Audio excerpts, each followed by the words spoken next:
So I am keyframing my rotoscope in Nuke. I have the viewport in full screen by selecting spacebar. You can get that.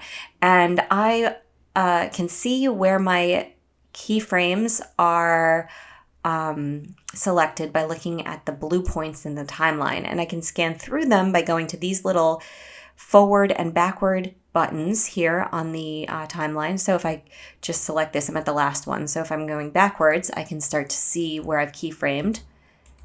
And here is one that I'd like to delete.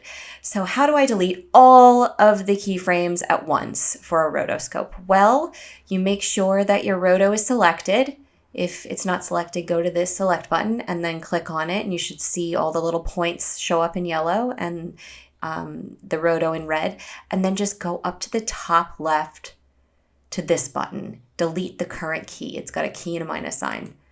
If you select that, you'll see that your blue point has gone away on the timeline, and if you scan through now, you'll see that that is no longer there. So that's it. This might be helpful to you guys. I hope it was, and hopefully you'll see me in my next video.